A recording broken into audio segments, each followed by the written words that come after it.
제발, 제발 살려주세요. 정말 이대로 죽고 싶지 않아요. 폭우가 쏟아지는 새벽. 사채 빚 5억에 팔려가던 한 여자가 낯선 남자의 차를 필사적으로 가로막았습니다. 남자는 그녀의 절박한 눈동자에서 20년 전 잃어버린 딸을 보았습니다. 내 딸이 되어주게. 가짜로 말이야. 시장통 흑수저가 재벌가 영예가 되어 펼치는 위험한 연극. 거짓이 진실이 되고 비참했던 과거가 소름 돋는 복수로 변하는 기적 같은 이야기가 지금 시작됩니다. 시작 전에 무료인 구독과 좋아요를 눌러주시면 매주 감동적인 진솔한 삶의 이야기를 들려드립니다. 오늘의 사연 시작합니다. 폭우가 쏟아지는 새벽 2시였어요. 수산시장 골목 입구에 저승사자 같은 검은 승합차 2대가 길을 막아섰습니다. 오연서, 퇴근하나 보지? 빗속을 뚫고 들려오는 목소리.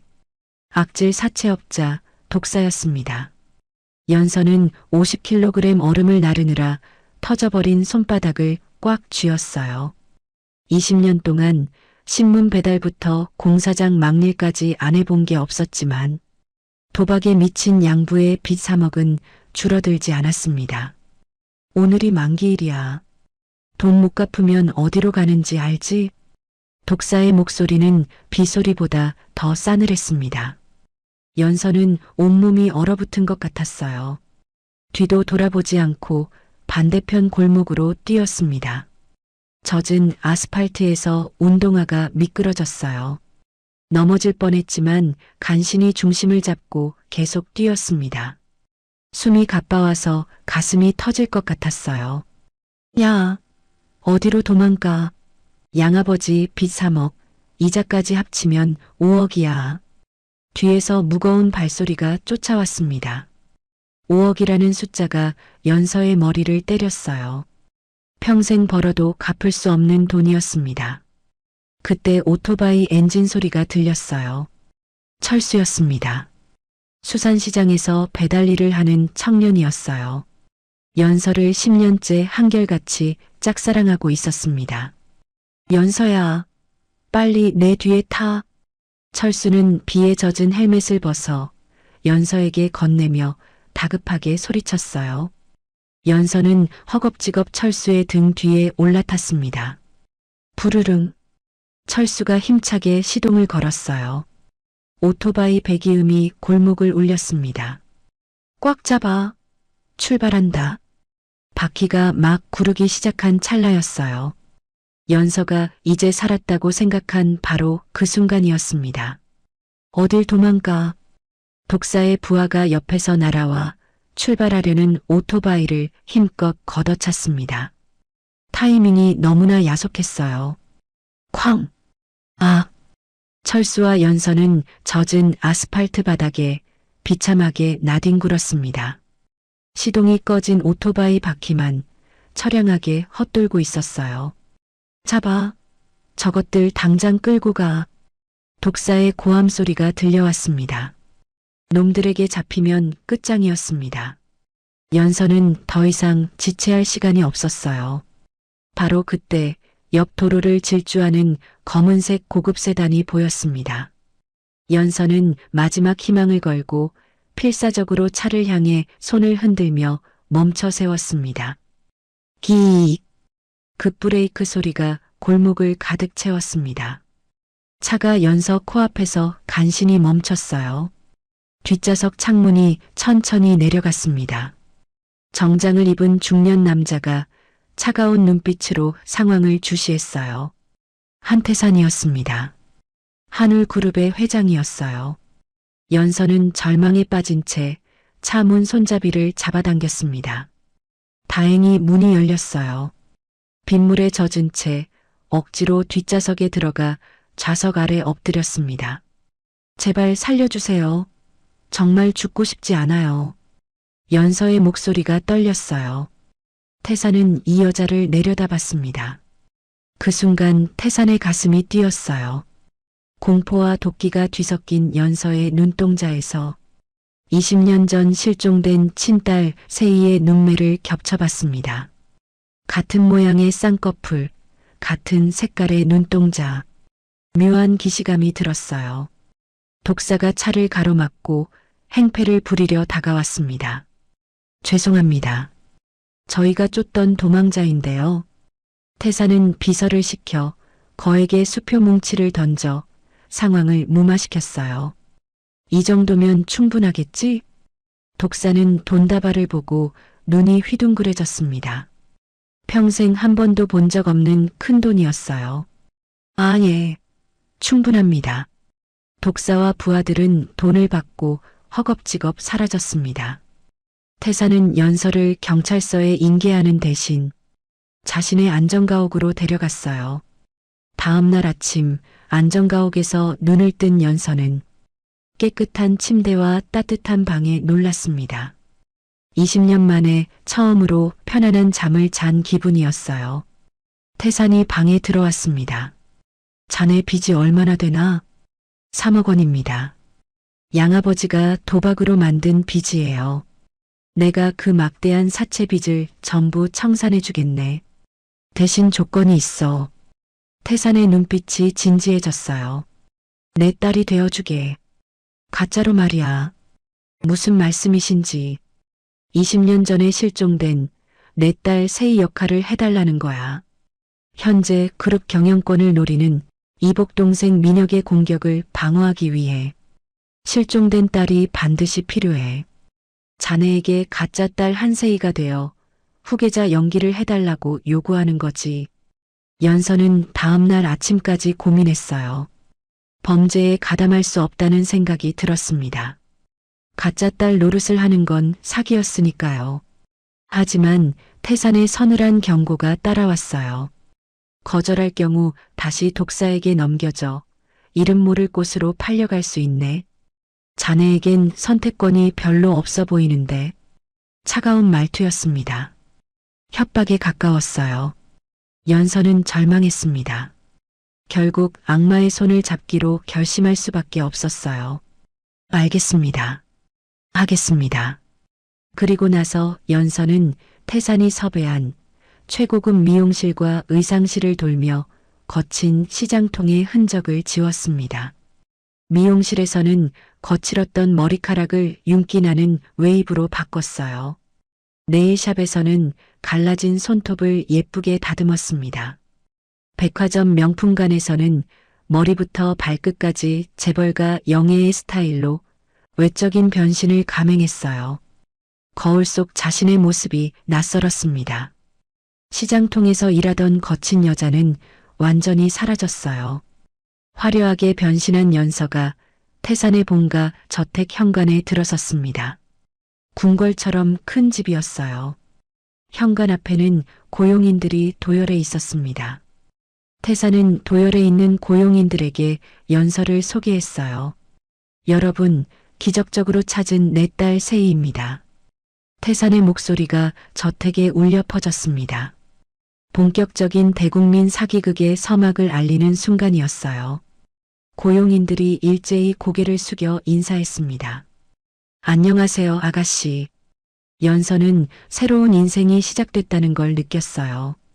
하지만 아직 모르고 있었습니다. 이미 누군가가 의심의 눈초리로 지켜보고 있다는 것을. 저택에 입성한 지 일주일이 지났습니다. 연서는 매일 새벽 6시부터 시작되는 살인적인 후계자 수업에 시달렸습니다. 포크 잡는 법부터 걸음걸이, 와인 매너까지. 평생을 시장통에서 살아온 연서에게는 모든 게 고역이었어요. 하지만 연서는 20년 동안 빚쟁이들 틈에서 익힌 끈기로 버텨냈습니다. 저택의 수석 집사와 메이드들은 연서가 안 보는 곳에서 수군거렸습니다. 어디서 주워온 여자인지 모르겠어. 포크질도 제대로 못하잖아. 20년 만에 나타났다는 게 말이 돼?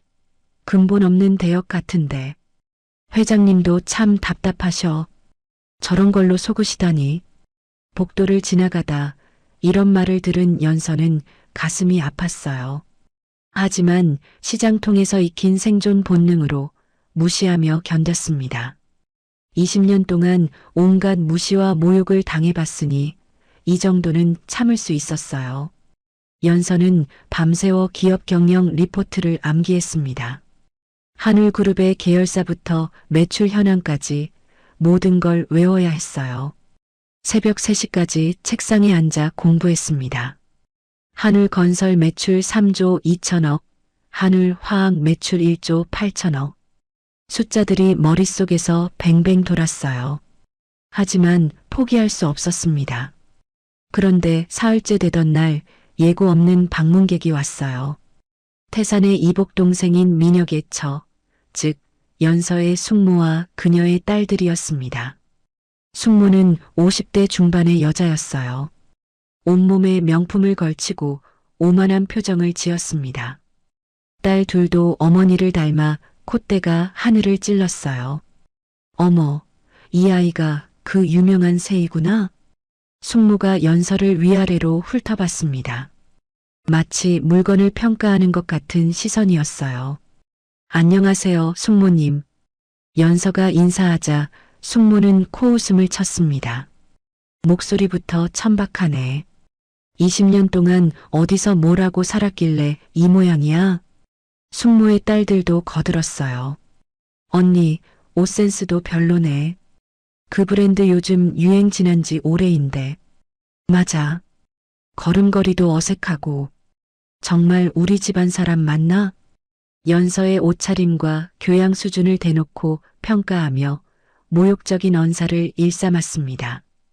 연서는 참고 있었지만 속이 끓었어요. 숙모는 연서의 기를 죽이기 위해 더 독한 말을 했습니다. 내일 자선 오찬 모임이 있어. 정재계 부인들이 다 모이는 자리야.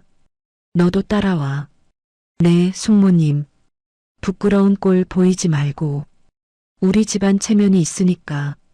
다음 날 호텔 연회장에서 열린 자선 오찬 모임에는 정말 내로라 하는 부인들이 모였어요. 대기업 회장 부인, 유명 정치인 아내, 의사 부인들까지. 모두들 고급스러운 옷을 입고 우아한 모습이었습니다. 연서는 긴장됐어요. 이런 자리는 처음이었습니다. 숙모는 연서를 골탕 먹이기 위해 일부러 불어로 된 복잡한 코스 요리 주문을 시켰어요. 세희야, 네가 메뉴를 주문해봐. 프랑스 요리니까 불어로 해야 해. 좌석에 앉은 부인들이 모두 연서를 바라봤습니다. 숙모는 연서가 망신을 당하길 기대하는 표정이었어요. 하지만 당황할 것이라는 예상과 달리 연서는 침착했습니다.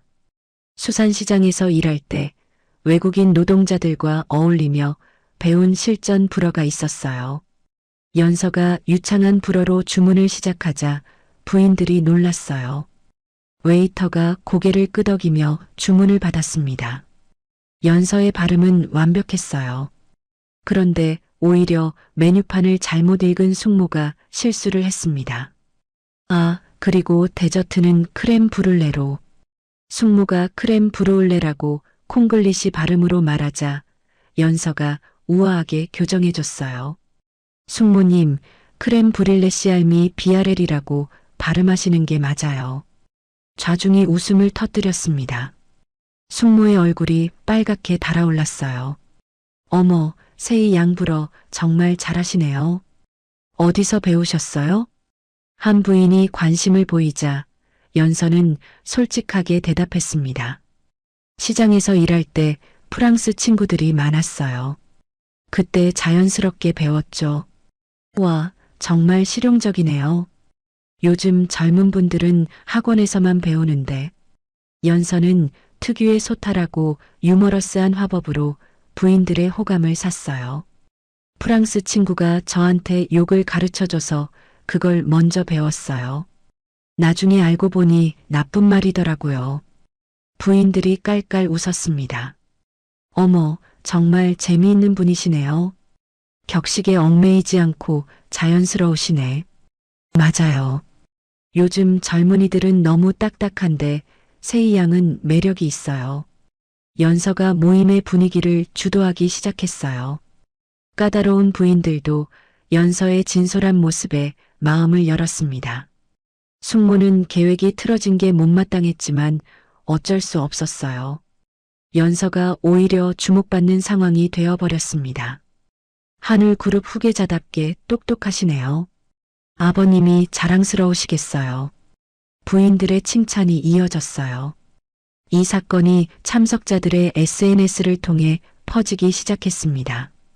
격식 없지만 매력적인 재벌 3세. 진짜 서민적인 하늘그룹 영예. 불어 실력 대박인 세희양. 연서의 인지도가 급상승했어요. 인터넷에서는 연서를 칭찬하는 글들이 올라왔습니다. 태사는 연서의 예상치 못한 잠재력과 담력에 흡족해했어요. 잘했네. 자네 덕분에 우리 집안 이미지가 좋아졌어. 감사해요, 아버지. 연서도 뿌듯했습니다. 처음으로 자신감이 생겼어요. 한편 그 시각 해외 출장에서 돌아온 민혁은 뉴스를 통해 연서의 활약을 지켜봤습니다. 사무실에서 태블릿으로 기사를 읽던 민혁의 얼굴이 굳어졌어요. 이상하네. 20년 전에 분명히 처리했는데. 민혁은 20년 전 자신이 분명히 처리했던 조카가 살아 돌아왔을 리 없다는 확신을 가지고 있었어요. 뭔가 수상하다고 생각했습니다. 이것부터 조사해봐. 민혁은 신복에게 은밀한 뒷조사를 지시했어요. 며칠 후 민혁의 신복은 연서가 과거에 머물렀던 고시원과 일하던 수산시장을 탐문했습니다. 발품을 팔며 정보를 수집했어요. 오연서요? 아, 그애. 맨날 빚쟁이들한테 쫓겨다니던 애 말이에요? 고시원 관리인이 기억해냈습니다. 양아버지가 도박으로 빚을 엄청 졌더라고요. 그 애가 대신 갚느라 고생했죠. 막대한 빚에 시달리던 고아였어요. 불쌍하더라고요. 수산시장 상인들도 증언했어요. 민혁의 신복은 연서가 막대한 빚에 시달리던 고아 오연서라는 결정적인 신상 정보를 확보했습니다. 역시 가짜였어. 민혁이 비릿하게 웃었어요. 하지만 성급하게 움직이면 안 됐습니다. 민혁은 연서의 정체를 폭로하기 전 확실한 물증을 잡기 위해 계획을 세웠어요.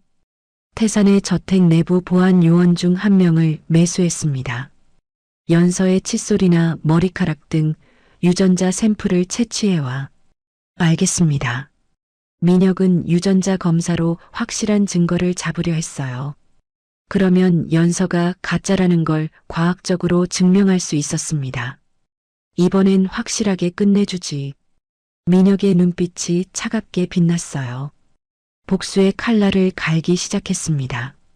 한편 연서는 자신이 감시받고 있다는 걸 전혀 몰랐어요. 오늘도 후계자 수업에 열심히 임하고 있었습니다. 하지만 곧 더 큰 시험이 기다리고 있다는 걸 알지 못했어요. 며칠 뒤 새벽 3시 연서는 뒤척이다가 잠자리에서 일어났어요. 요즘 들어 밤마다 이상한 꿈을 꿨습니다. 어린 시절의 흐릿한 기억들이 자꾸 떠올랐어요. 불면증 때문에 도저히 잠을 이룰 수 없었습니다. 목이 말라서 주방으로 내려갔어요. 거실을 지나는데 식탁 쪽에서 희미한 불빛이 새어나왔습니다. 조용히 다가가 보니 믿을 수 없는 광경이 펼쳐져 있었어요. 천하의 재벌 회장인 태산이 혼자 식탁에 앉아 냄비째 컵라면을 먹고 있었습니다. 정장도 벗고 편한 옷차림이었어요. 그런데 자세히 보니 모습이 어딘가 엉성했습니다. 평소 포크와 나이프만 써서일까요? 익숙하지 않은 젓가락질 때문에 면발이 미끄러져 국물이 식탁에 튀었어요. 게다가 태산이 먹고 있는 건 빨간 국물도 아닌 하얀 국물의 순한 맛 라면이었습니다. 매운 것도 잘 못 드시는 모양이었어요. 후, 뜨거운 면을 식히며 조심스럽게 먹는 그 뒷모습이 왠지 모르게 짠하고 귀여워 보이기까지 했습니다. 천하의 회장님에게도 이런 허당 같은 면이 있다니. 연서는 문 뒤에 숨어서 그 모습을 바라봤어요. 라면 냄새가 조용한 새벽 공기를 가득 채웠습니다. 연서는 태산에게서 화려한 겉모습 뒤에 감춰진 지독한 외로움을 발견했습니다. 재벌 회장이라는 화려한 타이틀 뒤에는 딸을 잃고 홀로 지내는 아버지가 있었어요. 그가 자신처럼 가족을 그리워하는 평범한 사람일지도 모른다는 생각이 들었습니다. 연서도 20년 동안 혼자 살아왔어요. 가족이라고 할 수 있는 건 도박에 미친 양부뿐이었습니다. 진짜 가족의 온기를 느껴본 적이 없었어요. 태산도 마찬가지인 것 같았습니다. 큰 집에 혼자 앉아 라면을 먹는 모습이 자신과 너무 닮았어요. 연서는 처음으로 경계심을 풀고 태산에게 연민을 느꼈습니다. 더 이상 무서운 재벌 회장이 아니라 외로운 아버지로 보였어요. 다음 날 아침 연서는 태산의 서재로 불려갔습니다. 어젯밤에 잠은 잘 잤나? 네, 잘 잤어요. 거짓말이었어요. 하지만 태산의 외로운 모습을 봤다고 말할 수는 없었습니다. 와이셔츠 단추가 떨어졌는데 달아줄 수 있겠나? 물론이죠. 연서는 바느질 상자를 가져와 태산의 와이셔츠를 살펴봤어요. 단추 하나가 떨어져 나가 있었습니다. 바느질하기 위해 소매를 걷어 올렸는데 그 순간 연서의 팔목에 있는 초승달 모양의 화상 흉터가 드러났어요. 어릴 때 뜨거운 것에 데어서 생긴 흉터였습니다. 태산은 그 흉터를 보는 순간 깜짝 놀랐어요. 20년 전 어린 딸이 뜨거운 국물에 데웠던 사고가 떠올랐습니다. 3살 된 세이가 식탁에서 뜨거운 국그릇을 쏟아서 팔목을 다쳤던 기억이었어요. 설마 우연의 일치겠지. 태산은 쏘스라치게 놀랐지만 애써 우연일 것이라 치부했습니다. 하지만 혼란스러운 마음을 감출 수 없었어요. 손이 떨렸습니다. 아버지, 괜찮으세요? 얼굴이 하얘요. 아, 아니야. 괜찮네. 태산은 억지로 웃으며 자리를 피했어요. 머릿속이 복잡했습니다. 며칠 후 저녁 가족 식사 자리가 마련됐습니다. 태산과 연서 그리고 민혁이 함께 앉았어요. 민혁은 연서를 시험하기 위해 특별한 계획을 준비했습니다. 세이가 어릴 때 복숭아를 참 좋아했다고 들었는데 오늘 디저트로 복숭아 타르트를 준비했어. 민혁이 웃으며 말했어요. 사실은 가짜 정보였습니다. 진짜 세이는 복숭아 알레르기가 있었거든요. 연서는 아무것도 모르고 복숭아 타르트를 한 입 베어 물었습니다. 달콤한 맛이 입안에 퍼졌어요. 맛있네요. 정말 오랜만에. 그런데 갑자기 목이 붓기 시작했습니다. 숨쉬기가 어려워졌어요. 컥, 컥. 연서가 호흡곤란을 일으키며 쓰러졌습니다. 얼굴이 빨갛게 달아올랐어요. 세이야. 태산은 자신과 똑같은 심각한 복숭아 알레르기 증상을 보이는 연서를 급히 업었습니다. 20년 전 어린 세이도 똑같은 증상을 보였었어요. 차 빨리 준비해. 태산은 연서를 안고 병원으로 뛰었습니다. 품에 안긴 연서가 숨을 제대로 쉬지 못했어요. 세이야, 제발. 아빠가 잘못했다. 태산이 무의식 중에 오열했습니다.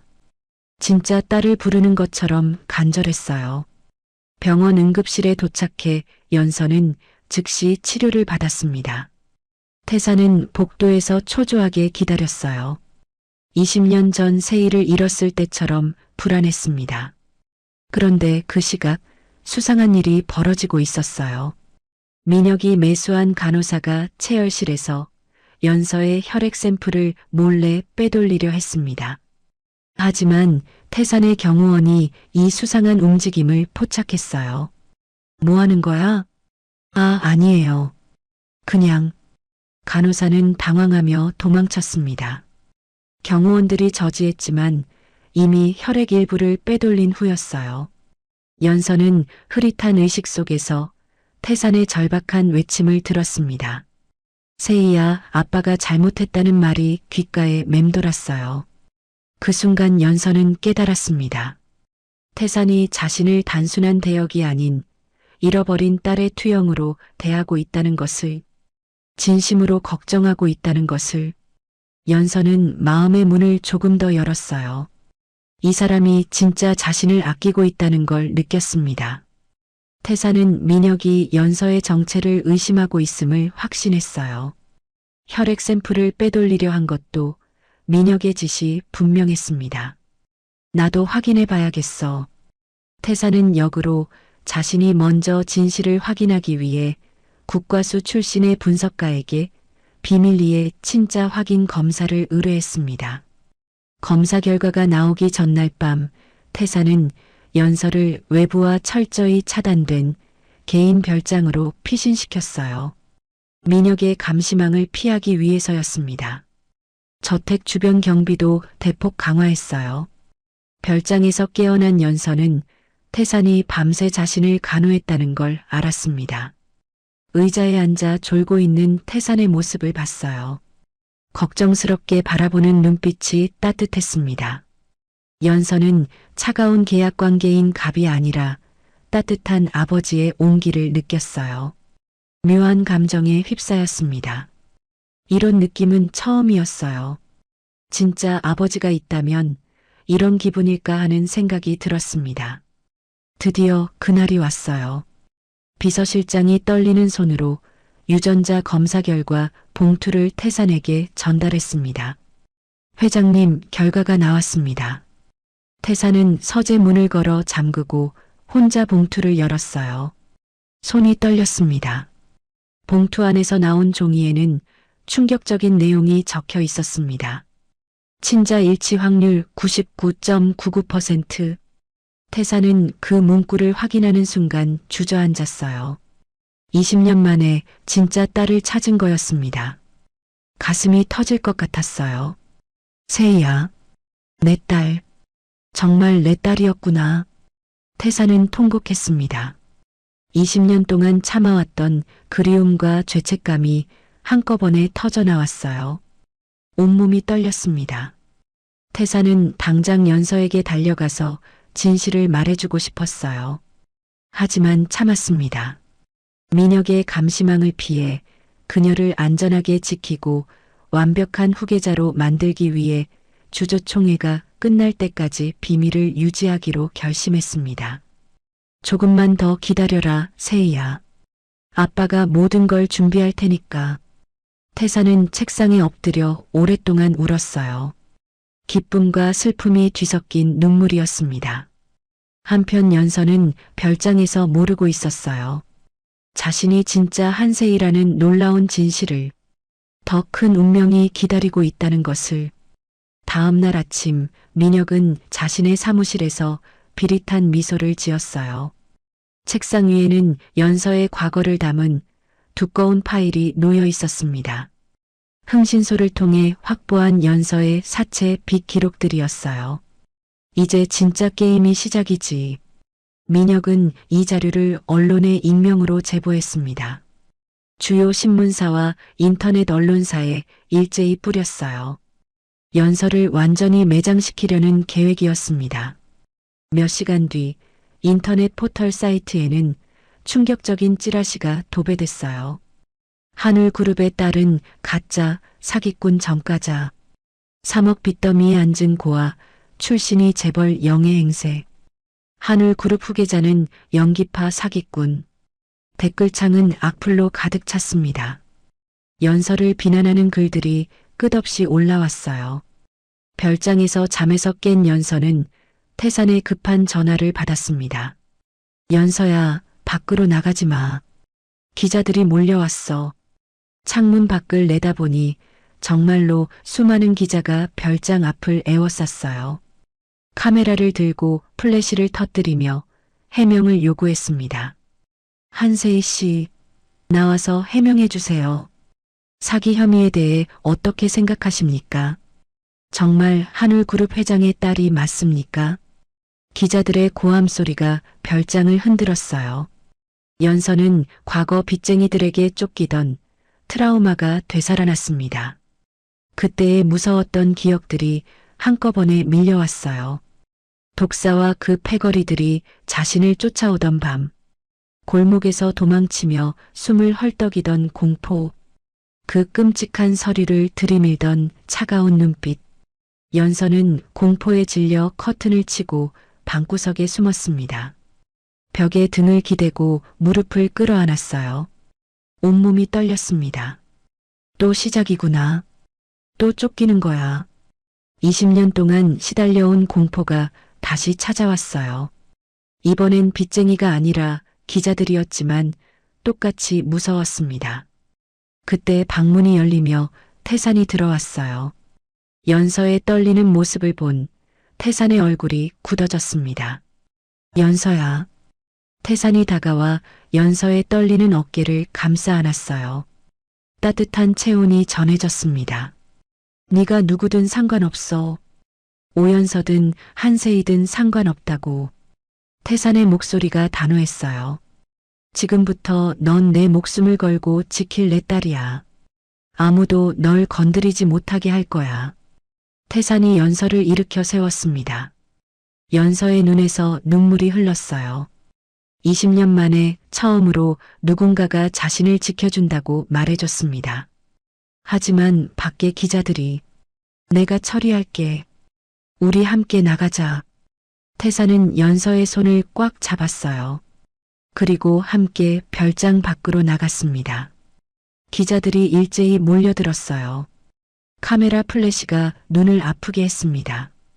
회장님, 따님이 사기꾼이라는 게 사실입니까? 어떻게 설명하시겠습니까? 태산은 당당히 앞으로 나서서 기자들 앞에 섰어요. 내 딸에 대한 악의적인 허위 사실을 유포한 자들은 끝까지 추적해 법적 책임을 묻겠습니다. 태산의 목소리가 카랑카랑했어요. 세인은 분명히 내 딸입니다. 그 어떤 의혹도 용납하지 않겠어요. 태산이 모든 의혹을 일축하며 연서를 보호했습니다. 연서는 태산의 뒤에서 그의 따뜻한 등을 바라봤어요. 처음으로 누군가가 자신을 지켜주고 있었습니다. 가짜 아버지였지만 진짜 아버지보다 든든했어요. 그날 밤 연서는 그동안 닫아두었던 마음의 문을 완전히 열었습니다. 태산을 진심으로 아버지로 받아들였어요. 아버지, 정말 감사해요. 제가 꼭 성공해서 보답할게요. 우리가 함께 이겨내자. 연서는 다가올 주주총회에서 반드시 승리하겠다고 다짐했습니다. 더 이상 도망치지 않기로 결심했어요. 주주총회 당일 새벽 연서와 태산은 회사 사무실에서 밤을 새웠습니다. 경영혁신안을 최종 점검하며 마지막 준비를 했어요. 이 부분은 어떻게 설명할 거야? 시장 상인들과 일하면서 배운 실물 경제 이야기를 하겠어요. 현장의 목소리가 중요하다고 생각해요. 좋은 생각이야. 자네만의 강점을 살려.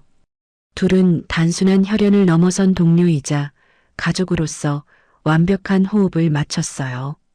태산은 연서의 성장에 놀랐습니다. 몇 달 만에 정말 훌륭한 후계자가 되어 있었어요.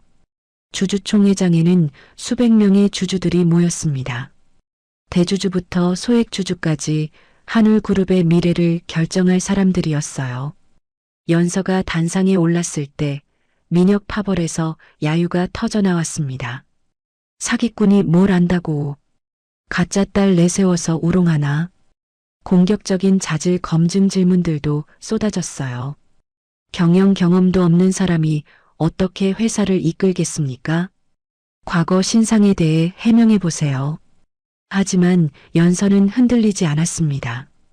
시장 바닥에서 체득한 실물 경제 감각을 바탕으로 구체적이고 날카로운 답변을 내놓았어요. 저는 20년 동안 현장에서 일했습니다. 새벽 시장에서 어떤 물건이 잘 팔리는지, 서민들이 무엇을 원하는지 몸으로 배웠어요.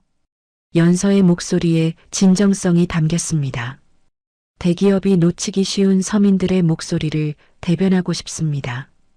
화려한 이론보다 현실을 직시하는 경영을 하겠어요. 소액 주주들이 고개를 끄덕였어요. 연서의 말에서 진심을 느꼈습니다.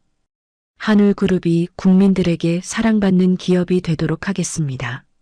제 과거가 부족하다면 더 노력해서 증명해 보이겠어요. 연서의 진정성 있는 발표는 소액 주주들의 마음을 움직였어요. 박수가 터져 나왔습니다. 투표 결과 과반수의 지지를 얻어냈어요. 태산의 경영권 방어 안건은 압도적인 표 차이로 통과됐습니다. 찬성 67%, 반대 33%로 안건이 통과되었습니다. 회의장에 환호성이 울려 퍼졌어요. 태산과 연서는 서로 껴안으며 승리의 기쁨을 나눴습니다. 해냈어, 연서야. 네, 아버지. 우리가 해냈어요. 하지만 승리의 기쁨도 잠시였어요. 회의장을 빠져나가던 태산이 복도에서 민혁과 마주쳤습니다. 민혁은 패배를 인정하는 척하며 다가왔어요. 형님, 축하드립니다. 정말 대단하시네요. 고마워, 민혁아. 태산이 방심한 순간이었어요. 그런데 형님, 검찰에서도 축하 인사를 왔네요.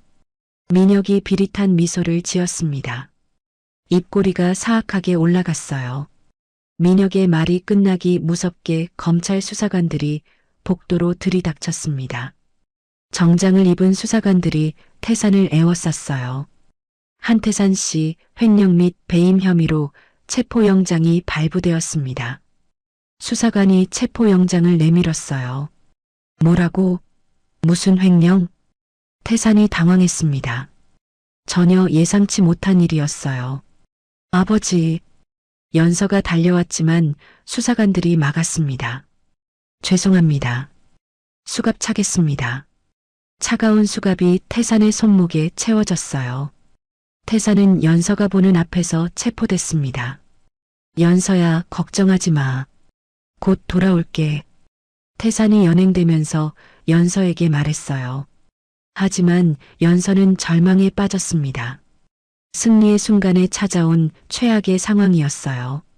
민혁이 뒤에서 냉소적으로 웃고 있었습니다. 진짜 복수는 지금부터 시작이었어요. 검찰 수사관들이 태산을 연행해가는 순간 연서는 눈앞이 캄캄해졌어요. 아직 믿을 수 없었습니다. 방금 전까지 승리의 기쁨에 젖어 있었는데 순식간에 모든 게 무너져 내렸어요. 아버지. 연서가 울먹이며 따라가려 했지만 수사관들이 막아섰습니다. 태산은 당황하여 울먹이는 연서를 돌아봤어요. 차가운 수갑이 손목을 조였지만 연서 걱정이 더 컸습니다. 걱정 마라. 금방 다녀오겠다. 절대 포기하지 말고 기다려. 태산이 안심시키며 연행됐어요. 하지만 마음은 편하지 않았습니다. 이상하게 타이밍이 너무 완벽했거든요. 실제로 이는 민혁이 오랫동안 치밀하게 조작해 온 이중 장부에 의한 함정이었어요. 주주총회가 끝나자마자 터뜨린 완벽한 복수였습니다. 민혁은 몇 년 전부터 이날을 준비해왔던 거예요. 태산의 구속 소식이 속보로 전해지자 난리가 났습니다. 증권가는 발칵 뒤집혔어요. 한울그룹 회장 긴급 체포, 횡령 혐의로 수사 착수, 그룹 주가는 순식간에 폭락했습니다. 하한가를 치며 거래가 중단될 정도였어요. 투자자들이 패닉에 빠져 주식을 팔아치웠습니다. 민혁은 즉시 긴급 이사회를 소집했어요. 이사들을 모두 불러 모았습니다. 형님이 이런 중대한 범죄 혐의로 구속된 상황에서 회사를 정상적으로 운영할 수 없습니다. 민혁이 엄숙한 표정으로 말했어요. 태산 회장의 직무 정지와 연서 양의 후계자 자격 박탈을 의결하겠습니다. 이사들은 이미 민혁의 편이었어요. 만장일치로 의결됐습니다. 연서는 이사회실 밖에서 이 모든 과정을 지켜봤어요. 자신을 지지해주던 이사들마저 등을 돌리는 모습이 참혹했습니다. 이사회가 끝나자 민혁이 연서에게 다가왔어요. 손에는 서류 봉투를 들고 있었습니다. 이걸 보게. 민혁이 자신이 바꿔치기한 가짜 유전자 검사 결과지를 들이밀었어요. 친자 불일치라고 적혀 있었습니다. 역시 가짜였군. 사기꾼 주제에 감히 내 집안을 넘봐? 민혁의 목소리가 차가웠어요. 그게 무슨... 연서가 당황했지만 민혁은 들을 생각이 없었습니다. 경호원들, 이 여자를 당장 내보내. 경호원들이 연서를 끌어냈어요. 연서는 저항했지만 소용없었습니다. 잠깐만요. 이건 뭔가 잘못된 거예요. 하지만 아무도 들어주지 않았어요.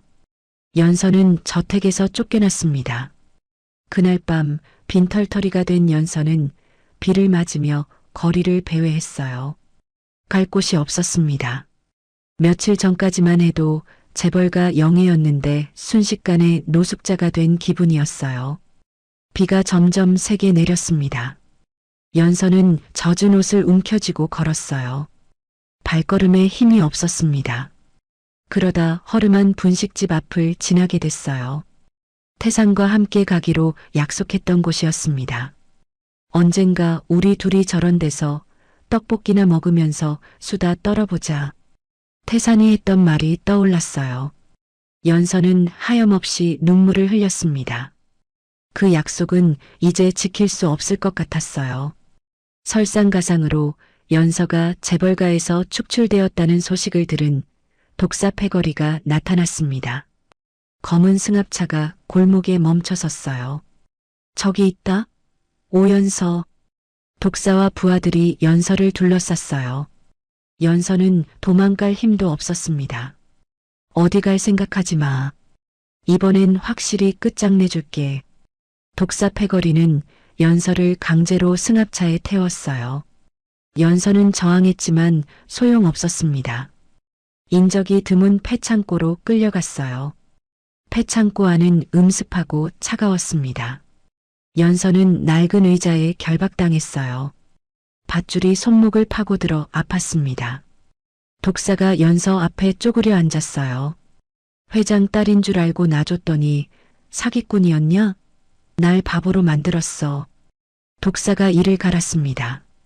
이제 진짜 돈을 받아야겠는데 뭐가 있나? 독사가 연서의 주머니를 뒤졌어요. 하지만 돈이 될 만한 건 아무것도 없었습니다. 태산이 쥐어주었던 박하사탕 하나뿐이었어요. 이게 뭐야? 사탕? 독사가 박하사탕을 보고 코웃음을 쳤습니다. 빈털터리네. 진짜 빈털터리야. 독사는 연서에게서 더 뜯어낼 것이 없다고 판단했어요. 화가 났지만 없는 것을 어떻게 할 수는 없었습니다. 본보기로 겁만 주고 가자. 어차피 인연은 이미 끝났어. 독사는 연서를 쓰레기장 옆에 내버려 둔 채 철수했어요. 부하들과 함께 사라졌습니다. 연서는 쓰레기 더미 사이에서 의식을 잃어갔어요. 비가 계속 내려서 온몸이 젖었습니다. 체온이 떨어지고 있었어요. 새벽이 되어서야 누군가 연서를 발견했습니다. 새벽 시장을 보러 나온 철수와 욕쟁이 국밥 할매였어요. 연서야, 이게 무슨 일이야? 철수가 쓰러진 연서를 발견하고 놀랐습니다. 내가 기다린다고 했잖아. 왜 이런 데서? 철수는 소리치며 자신의 점퍼를 벗어 연서를 감쌌어요. 그리고 업고 뛰었습니다. 할매, 빨리 도와주세요. 아이고, 이 애가 왜 이렇게 됐노? 욕쟁이 국밥 할매도 놀라며 따라왔어요. 국밥 할매의 집은 단칸방이었습니다. 하지만 따뜻했어요. 연서를 침대에 누이고 열을 재봤습니다. 열이 40도가 넘어. 큰일이네. 연서는 고열에 시달리며 며칠을 알아누웠어요. 꿈속에서는 어린 시절의 기억과 현재의 고통이 뒤섞인 악몽을 꿨습니다. 어린 시절 유괴당했던 기억, 양부에게 맞으며 자랐던 기억, 태산과 행복했던 짧은 순간들, 그리고 모든 걸 잃은 절망감. 아빠, 아빠, 연서가 잠꼬대로 태산을 불렀어요. 열에 시달리며 헛소리를 했습니다. 시장 상인들은 십시일반 돈을 모았어요. 각자 가진 게 많지 않았지만 조금씩 보탰습니다. 우리 연서 살려야 해. 이 애는 우리가 키운 거나 마찬가지야. 약을 사고 죽을 끓여서 먹였어요. 밤낮 없이 간병했습니다. 혈연보다 더 진한 정으로 연서를 극진히 간호했어요. 철수는 며칠을 꼬박 지켰습니다. 일도 쉬고 연서 곁을 지켰어요. 연서야, 깨어나. 내가 여기 있어. 욕쟁이 국밥 할매는 손주를 돌보듯 정성스럽게 간호했어요. 이 애는 내가 키운 거야. 죽게 둘 수 없어. 시장 상인들의 정성 덕분에 연서는 죽음의 문턱에서 돌아왔습니다. 며칠 만에 열이 내리고 의식을 찾았어요. 여기가 어디예요? 연서가 희미한 목소리로 물었습니다. 우리 집이야. 이제 괜찮아. 욕쟁이 국밥 할매가 연서의 손을 잡았어요. 따뜻한 손이었습니다. 연서는 눈물이 났어요. 재벌가에서는 느껴보지 못한 진짜 가족의 온기였습니다. 피는 물보다 진하다고 하지만 때로는 정이 피보다 더 진할 수도 있다는 걸 깨달았어요. 감사해요. 정말 감사해요. 연서가 울먹였습니다. 모든 걸 잃었지만 진짜 소중한 걸 찾은 기분이었어요. 사흘 후 연서는 비로소 의식을 찾았어요. 눈을 뜨니 욕쟁이 국밥 할매가 죽을 끓이고 있는 모습이 보였습니다. 달걀 푼 죽에서 고소한 냄새가 났어요. 깼구나. 이제 좀 나아 보이네. 할매가 연서의 이마에 손을 대며 열을 재봤습니다. 따뜻한 손길이었어요. 연서는 시장 상인들의 따뜻한 보살핌에 가슴이 뭉클했어요. 혈연도 아닌 자신을 이렇게 극진히 돌봐주다니. 재벌가에서는 느껴보지 못한 진짜 가족의 정이었습니다. 정말 감사해요. 할머니, 철수 오빠, 모든 분들이. 뭔 소리야. 우리가 가족이지. 하지만 연서의 마음은 복잡했어요. 구치소에 갇혀있을 태산 생각이 났습니다. 지금 얼마나 걱정하고 있을까요? 그리고 민혁에게 빼앗긴 회사 생각에 분노가 치밀었어요. 모든 걸 계획적으로 빼앗아간 그 치밀함이 섬뜩했습니다. 반드시 복수하겠어. 아버지를 구하고 진실을 밝히겠어. 연서는 마음속으로 복수를 다짐했어요. 오후가 되어 연서는 창가에 앉아 있었습니다. 몸은 아직 약했지만 마음만큼은 단단해졌어요. 어떻게 해서든 태산을 구해야 했습니다. 그때였어요. 밖에서 이상한 소리가 들려왔습니다. 폐지를 줍는 한 노인이 부르는 기괴한 엇박자의 휘파람 소리였어요. 휙휙휙. 일정하지 않은 이상한 리듬이었습니다. 연서는 그 소리에 반사적으로 머리가 깨질 듯한 통증을 느꼈어요. 아! 머리를 움켜쥐며 신음했습니다. 왜 이런 통증이 오는지 모르겠어요. 연서가 창문을 열자 습한 빗물 냄새가 들어왔어요. 그런데 그 냄새에 섞여 이상한 향이 있었습니다. 노인이 입에 문 박하사탕에 진하고 비릿한 향기였어요. 그 후각적 자극이 연서의 뇌리에 박혀있던 무언가를 강렬하게 깨웠습니다. 20년 전 유괴 당시의 트라우마였어요. 갑자기 연서의 눈앞에 선명한 장면이 떠올랐습니다. 검은 차 운전석에 앉아 휘파람을 불며 박하사탕을 건네던 남자. 그때 그 남자도 똑같은 엇박자 휘파람을 불었어요. 이거 먹어, 달콤해. 낯선 남자가 박하사탕을 주며 웃었던 기억. 그리고 차가 어둠 속으로 사라졌던 기억. 연서는 깨달았어요. 창밖의 노인이 바로 20년 전 자신을 유괴한 그 사람이라는 것을. 저 사람이야. 연서는 아픈 몸을 이끌고 빗속으로 뛰쳐나갔어요. 할매가 말리려 했지만 소용없었습니다. 연서야, 어디가? 연서는 폐지를 줍고 있던 노인의 앞을 막아섰어요. 노인은 70대쯤 되어 보였습니다. 초라한 모습이었어요. 당신, 연서가 노인을 자세히 보니 확신이 섰어요. 노인의 걷어올린 소매 아래 흐릿한 정갈 문신이 새겨져 있었습니다. 20년 전에도 봤던 그 문신이었어요. 당신이 최 기사지? 나를 유괴한 사람. 연서가 소리치며 달려들자 최 기사는 깜짝 놀랐어요. 뭔 소리야? 나는 그냥 도망가지 마. 20년 전에 나를 유괴해서 버린 사람이잖아. 최 기사는 당황하여 도망치려 했지만 이미 늦었어요. 연서가 미리 연락해둔 시장통 청년들이 대기하고 있었거든요. 어디 가시려고요? 철수와 다른 청년들이 최 기사를 포위했어요. 최 기사는 갈 곳이 없었습니다. 시장통 사람들이 최 기사를 국밥집 구석으로 끌고 왔어요. 연서는 최 기사 앞에 앉아 추궁하기 시작했습니다. 20년 전에 나를 유괴한 이유가 뭐야? 누가 시켰어? 최 기사는 처음에는 발뺌했어요. 하지만 연서가 계속 추궁하자 결국 무릎을 꿇었습니다. 민혁에게 버림받고 폐지를 줍는 신세가 된 최 기사는 20년 묵은 원망을 토해내며 결정적인 비밀을 털어놓았습니다.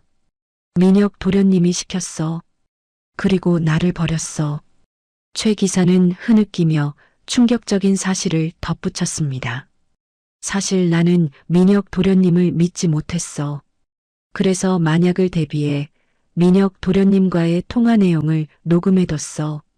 뭐라고? 연서가 놀랐어요. 낡은 테이프 녹음기에 다 녹음되어 있어. 유괴 지시하는 내용이 고스란히 담겨 있어. 이건 결정적인 증거가 될 수 있었어요. 민혁의 범죄를 입증할 수 있는 물증이었습니다. 그 녹음기가 어디 있어? 현재 한울 3구역 재개발 지구에 있는 내 옛집 벽돌 틈에 숨겨뒀어. 그런데 최 기사의 얼굴이 어두워졌어요. 그곳이 내일 아침에 강제 철거가 예정되어 있어. 그러면 증거가 영영 사라져. 연서는 급해졌어요. 내일까지만 시간이 있었습니다. 더 큰 문제가 있어. 민혁 도련님이 용역 깡패들을 동원해서 철거 구역을 봉쇄하고 있어. 아무도 못 들어가게 막고 있어. 민혁도 그 증거의 존재를 알고 있는 것 같았어요. 연서는 시장통 친구들을 불러 모았습니다. 열쇠공인 박씨, 배달부 철수, 전직 형사인 김 반장까지. 우리가 증거 탈취 작전을 세워야 해. 연서가 진지하게 말했어요. 위험할 텐데. 철수가 걱정했지만 연서는 단호했습니다. 아버지를 구하려면 이 방법밖에 없어. 도와주실래요? 시장통 사람들은 서로 눈을 마주봤어요. 그리고 고개를 끄덕였습니다. 우리 연서 일인데 당연히 도와줘야지. 가족이잖아. 함께하자. 연서는 감동했어요. 이런 든든한 가족이 있다니. 내일 새벽 운명을 건 작전이 시작될 거였어요. 태산을 구하고 민혁을 무너뜨릴 마지막 기회였습니다. 그날 밤 12시 한울 3구역 재개발 지구는 섬뜩할 정도로 조용했어요. 가로등도 거의 꺼져 있고 폐허가 된 건물들만 을씨년스럽게 서 있었습니다. 김 반장인 전직 형사의 지휘 아래 연서와 시장통 어벤져스가 모였어요. 열쇠공인 박씨, 배달부 철수, 욕쟁이 국밥 할매까지 모두 검은 옷을 입고 긴장한 표정이었습니다. 자, 다들 들어봐. 저기 철조망 너머가 목표 지점이야. 김 반장이 쌍안경으로 주변을 살피며 말했어요. 용역 깡패들이 곳곳에 배치되어 있어. 삼엄한 경비야. 조심해야 해. 연서는 가슴이 쿵쾅거렸어요. 20년 만에 아버지를 구할 수 있는 유일한 기회였습니다. 무서우면 빠져도 돼. 위험할 수 있어. 연서가 걱정스럽게 말했지만 시장통 사람들은 고개를 저었어요. 무슨 소리야? 우리가 가족인데. 끝까지 함께 가자. 열쇠박 씨가 먼저 움직였어요. 가방에서 절단기를 꺼내 녹슨 철조망에 대고 조심스럽게 잘랐습니다. 소리가 나지 않도록 천천히 작업했어요. 이제 됐어. 들어가자. 진입로가 확보됐어요. 연서는 최 기사가 그려준 약도를 꽉 쥐었습니다. 손에서 땀이 났어요. 폐허가 된 골목길은 어둠 속에서 더욱 무섭게 보였어요. 연서는 기어가며 목적지로 향했습니다. 무릎이 아팠지만 참았어요. 김 반장이 뒤에서 수신호로 방향을 알려줬어요. 용역들의 순찰 패턴을 파악해서 틈을 노렸습니다. 마침내 최 기사의 옛집에 도착했어요. 반쯤 무너진 폐가였습니다. 문도 없고 지붕도 뚫려 있었어요. 연서는 약도를 보며 벽을 찾았어요. 최 기사가 말한 그 벽돌이 있는 곳이었습니다. 여기일 거야. 연서는 무너져가는 벽의 벽돌을 맨손으로 파헤치기 시작했어요. 손가락이 까지고 피가 났지만 멈추지 않았습니다. 20년 묵은 먼지가 흩날렸어요. 기침이 나왔지만 꾹 참았습니다. 그때였어요. 벽돌 틈에서 뭔가 단단한 게 만져졌어요. 기름종이로 겹겹이 쌓인 무언가였습니다. 찾았다. 연서가 조심스럽게 꺼냈어요. 낡은 아날로그 녹음기였습니다. 20년 동안 숨겨져 있던 결정적 증거였어요. 연서는 녹음기를 품에 꽉 안았습니다. 이것만 있으면 아버지를 구할 수 있어요. 민혁의 죄를 밝힐 수 있었습니다. 그런데 폐가를 나가려던 순간이었어요. 갑자기 인기척이 느껴졌습니다. 거기 누구야? 독사와 용역들이 폐가를 포위했어요. 강한 조명이 연서를 비췄습니다. 눈이 부셨어요. 역시 여기 있었군. 뭘 찾고 있었나? 독사가 비릿하게 웃으며 다가왔어요. 민혁에게서 연락을 받았던 것 같았습니다. 그거 내놓으면 험한 꼴은 안 보게 해주겠다. 순순히 내놔. 독사가 회유하며 손을 내밀었어요. 하지만 연서는 녹음기를 쥔 손에 힘을 주며 물러서지 않았습니다. 절대 안 줘. 그럼 어쩔 수 없지. 애들아, 잡아. 용역들이 연서에게 달려들려는 순간이었어요. 갑자기 어디선가 고함 소리가 들렸습니다. 누가 남의 영업장에서 행패야. 욕쟁이 국밥 할매와 시장 상인들이 나타났어요. 매복해 있다가 절묘한 타이밍에 등장한 거였습니다. 할매는 밀가루 포대를 들고 있었어요. 다른 상인들은 고춧가루 봉지를 들고 있었습니다. 받아라. 할매가 밀가루 포대를 터뜨렸어요. 하얀 가루가 공중에 흩날리며 용역들의 시야를 차단했습니다. 아! 눈이 안 보여. 고춧가루까지 뿌려지자 현장은 완전히 아수라장이 됐어요. 용역들이 기침하며 비틀거렸습니다. 하지만 독사는 끈질겼어요. 연서의 앞길을 막아섰습니다. 어디 갈 생각하지 마. 그때 연서는 기지를 발휘했어요. 시장통에서 배운 블러핑 실력을 발휘할 때였습니다. 이 녹음 파일, 이미 내 친구가 경찰에 넘겨서 위치 추적 중이야. 연서가 강력하게 소리쳤어요. 지금 날 건드리면 넌 현행범으로 끝장이야. 경찰들이 곧 올 거야. 실제로는 거짓말이었지만 독사는 당황했어요. 사이렌 소리 같은 환청까지 들리는 것 같았습니다. 연서의 당당한 기세에 눌린 독사가 주춤했어요. 바로 그 순간이었어요. 오토바이 배기음이 요란하게 울려 퍼졌습니다. 철수가 오토바이를 타고 나타났어요. 꽉 잡아. 오빠 믿지? 철수가 외치며 연서에게 손을 내밀었어요. 연서는 망설이지 않고 철수의 오토바이에 올라탔습니다. 가자. 철수는 현란한 운전 솜씨를 발휘했어요. 좁은 골목을 누비며 독사의 추격 차량을 따돌렸습니다. 10년 동안 배달을 하며 익힌 실력이었어요. 뒤에서 따라와. 독사가 부하들과 함께 차로 쫓아왔지만 소용없었어요. 철수는 차가 못 들어가는 좁은 골목까지 알고 있었습니다. 이쪽으로. 철수는 지름길을 이용해 완전히 따돌렸어요. 연서는 곧바로 태산의 변호인단과 접촉했습니다. 새벽 3시였지만 변호사들이 사무실에서 대기하고 있었어요. 이게 그 녹음기입니까? 변호사가 조심스럽게 받아들었어요. 20년 묵은 녹음기는 낡았지만 작동했습니다. 재생 버튼을 눌러보니 음성이 나왔어요. 애는 쥐도 새도 모르게 처리하고. 민혁의 목소리였어요. 녹음기 안에는 민혁의 유괴 지시뿐만 아니라 더 놀라운 내용이 담겨 있었어요. 태산에게 뒤집어 씌울 이중 장부 조작 지시 육성까지 있었습니다. 회장님 계좌로 돈을 빼돌리고 장부를 조작해. 나중에 횡령 혐의로 고발할 거야. 모든 게 민혁의 계획이었어요. 20년 전 유괴부터 최근의 횡령 누명까지 모든 게 녹음되어 있었습니다. 이 정도면 충분합니다. 회장님을 무죄로 석방시킬 수 있어요. 변호사가 흥분해서 말했어요. 당장 검찰에 제출하고 태산 회장의 무죄 입증과 석방 절차를 밟겠습니다. 연서는 눈물이 났어요. 드디어 아버지를 구할 수 있게 됐습니다.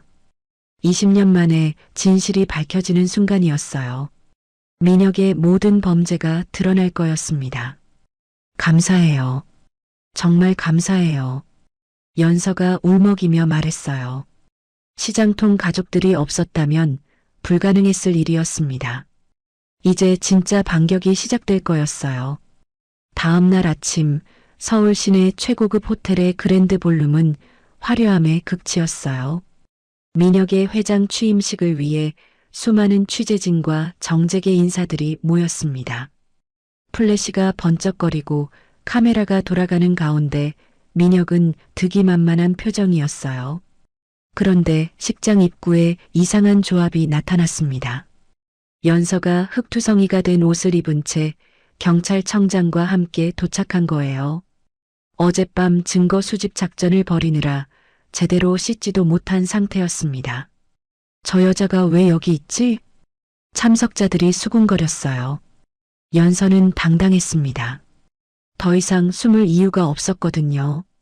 식장 안에서는 민혁이 취임 선서를 시작했어요. 저는 오늘부터 한울그룹의 새로운 회장으로서 형님의 비리를 씻어내고 깨끗하고 투명한 새로운 한울그룹을 만들어 가겠습니다. 민혁의 목소리가 마이크를 통해 울려 퍼졌어요. 참석자들이 박수를 쳤습니다. 바로 그 순간이었어요. 식장 문이 굉음과 함께 벌컥 열렸습니다. 연서가 당당하게 걸어 들어왔어요. 더러워진 옷차림과는 상관없이 당당한 걸음걸이였습니다. 모든 시선이 연서에게 집중됐어요. 경호원들이 연서를 막으려 달려왔지만 대동한 경찰들이 그들을 제지했습니다. 비켜주세요. 경찰청장이 단호하게 말했어요. 연서는 단상으로 올라가 민혁이 잡고 있던 마이크를 뺏어 들었어요. 이 취임식은 원천 무효입니다. 연서의 목소리가 식장 전체에 울려 퍼졌어요. 참석자들이 웅성거렸습니다. 민혁이 당황해서 소리쳤어요. 저 미친 여자를 끌어내. 당장 끌어내라고. 하지만 이미 늦었어요. 연서는 준비한 USB를 꺼내 대형 스크린에 연결했습니다. 디지털로 변환한 파일이 담겨 있었어요. 스크린에 최 기사의 증언 영상이 나타났어요. 20년 전에 민혁 도련님이 저에게 지시했습니다. 어린 세희 양을 유괴하라고 했어요. 최 기사의 떨리는 목소리가 식장에 울렸어요.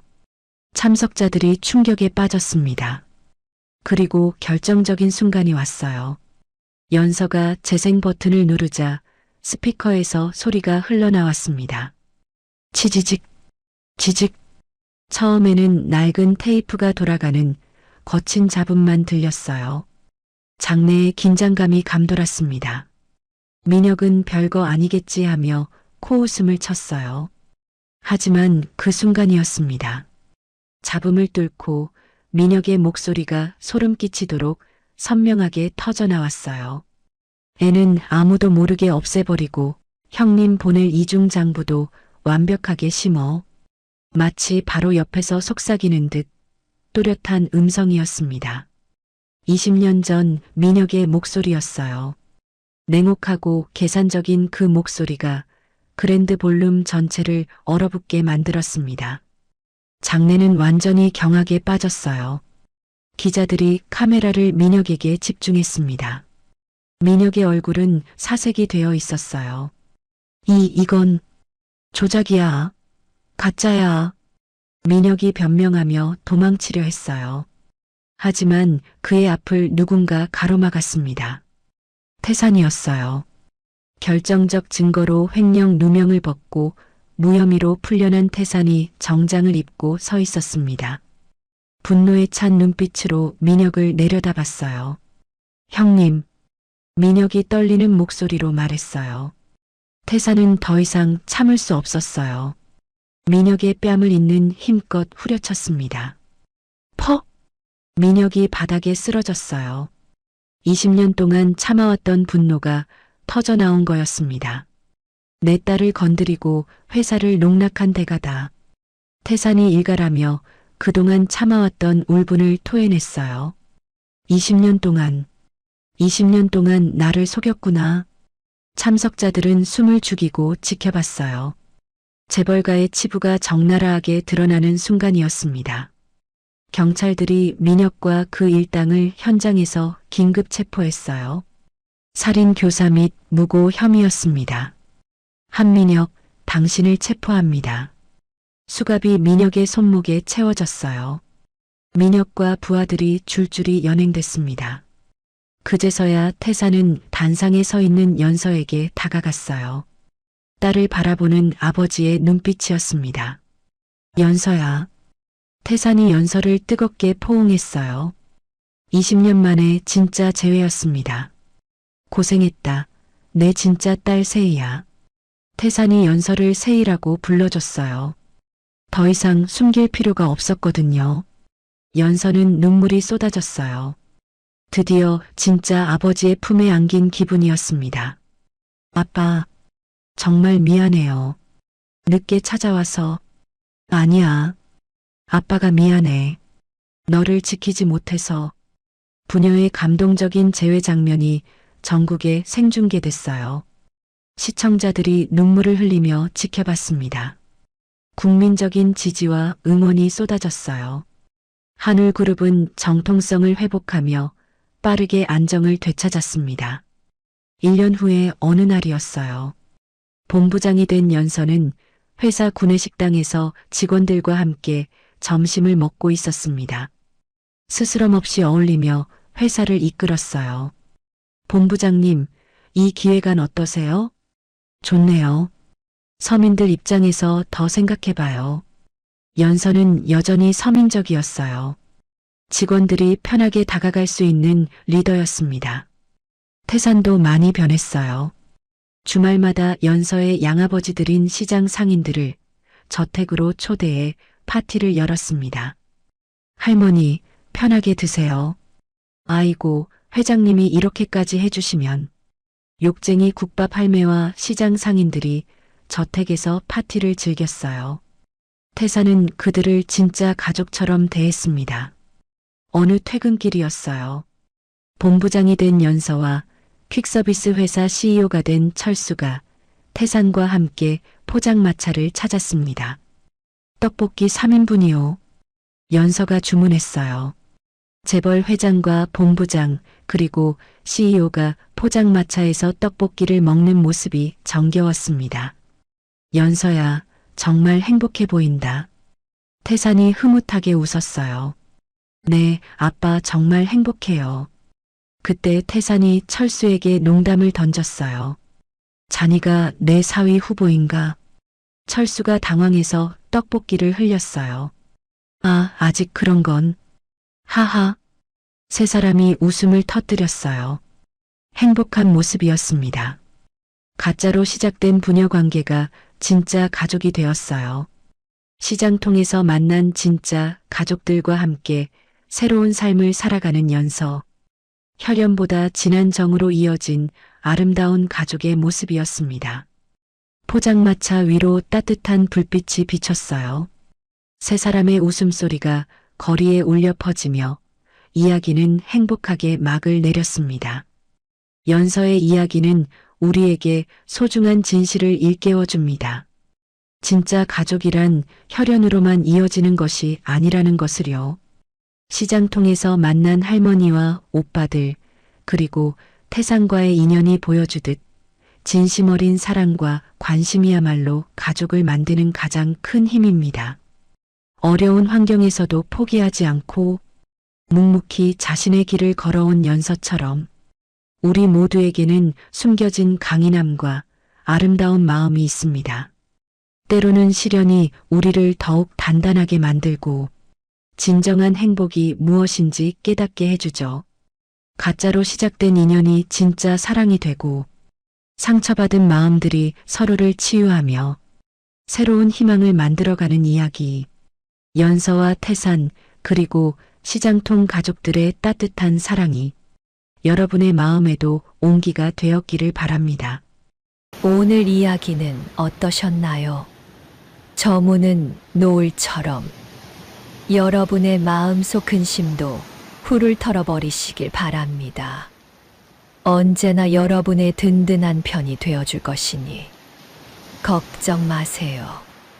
다음 영상에서도 가슴 뭉클하고 속 시원한 사연으로 찾아오겠습니다.